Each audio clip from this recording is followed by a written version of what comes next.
ओम शांति। व्यक्त से अव्यक्त की ओर चलने वाले सभी राहियों को बहुत बहुत हार्दिक शुभकामनाएं। हम सभी अव्यक्त स्थिति को प्राप्त करने वाले हैं, करने की दृढ़ इच्छा हमारे मन में हो। कई लोगों को प्रश्न रहता है, ये अव्यक्त स्थिति है क्या? व्यक्त भाव को समाप्त करके आत्मिक स्वरूप में रहना, अपने को देह से न्यारा अनुभव करना, जिससे संसार के आकर्षण समाप्त हो जाते हैं, ईश्वरीय रसों में हम मगन रहने लगते हैं, ये अव्यक्त स्थिति है। जितना हम स्मृतियों में रहते हैं, योग युक्त रहते हैं, वो सब भी अव्यक्त स्थिति है। जितना हम स्वमान में रहते हैं, 5 स्वरूपों का अभ्यास करते हैं, फरिश्ते स्वरूप में रहते हैं, ये सब हमें अव्यक्त बनाने वाली चीज़ें ही तो हैं। हम कोई भी अभ्यास करें, हम अव्यक्त की ओर चलते ही रहेंगे। तो सभी भाई बहनें दिल से धुन लगाएं कि मुझे इस वर्ष बनना ही है, क्योंकि अनेक सेवाओं के समाचार सुनकर भी आभास हो रहा है कि हम प्रत्यक्षता के काल में प्रवेश कर रहे हैं। बाबा की महान आत्माओं की प्रत्यक्षता होगी तो उसके सत्य ज्ञान की भी प्रत्यक्षता होगी। अभी अभी एक बड़े अच्छे विद्वान और सन्यासी ने बोल ही दिया, भगवान नाम रूप से न्यारा नहीं है और वो सर्वव्यापी भी नहीं है। वो बहुत अच्छे विद्वान हैं। ORC में जो प्रोग्राम हुआ भी गीता सम्मेलन का, उसमें वो बोल रहे थे। श्रीनगर उत्तराखंड में सन्यासियों ने बहुत अच्छा बोला।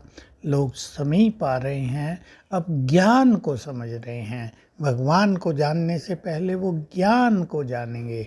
लोग शिव बाबा शब्द यूज करने लगे हैं, ये बोलने लगे हैं शिव बाबा ज्ञान दे रहे हैं। तो हम समय को समीप लाने वाले हैं और प्रत्यक्षता के समीप भी जा रहे हैं। इसमें हमारी तपस्या अहम भूमिका निभाएगी।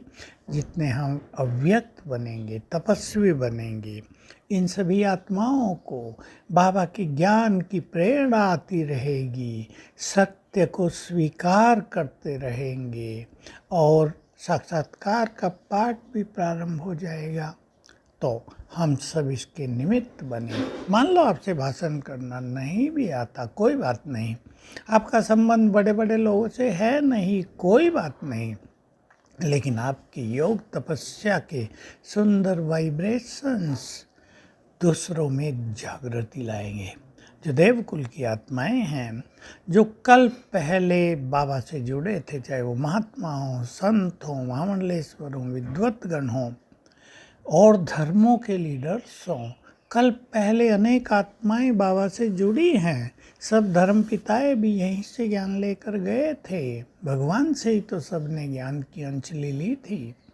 तो वो पुनः आ जाएंगे हमारे योग के वाइब्रेशन से, उनमें वो जागृति आ जाएगी। इसलिए समय की समीपता को पहचानते हुए, मैं नाजुकता नहीं कह रहा हूँ, समीपता को पहचानते हुए, क्योंकि बाबा का कार्य महान गति से आगे बढ़ रहा है। और ये तो देखो प्रभु प्लानिंग है, नीचे वालों को उसकी प्लानिंग कम समझ में आती है। जो बहुत योग युक्त हैं, जो अपने श्रेष्ठ दिव्य स्वरूप में स्थित रहते हैं, जिनकी बुद्धि दिव्य हो गई है, वो उसकी कार्य प्रणाली को समझते हैं कि भगवान स्वयं इस धरा को स्वर्ग बनाने में क्या क्या विधि अपनाते हैं, क्या क्या विधि अपना रहे हैं, वो किन किन को निमित्त बनाएगा, हमें पता भी नहीं चलेगा। कोई साधारण आत्मा जो योगी है, कोई बहुत पवित्र आत्मा जो बहुत भोली है, गरीब है, उसके द्वारा बाबा महान कार्य कराएंगे।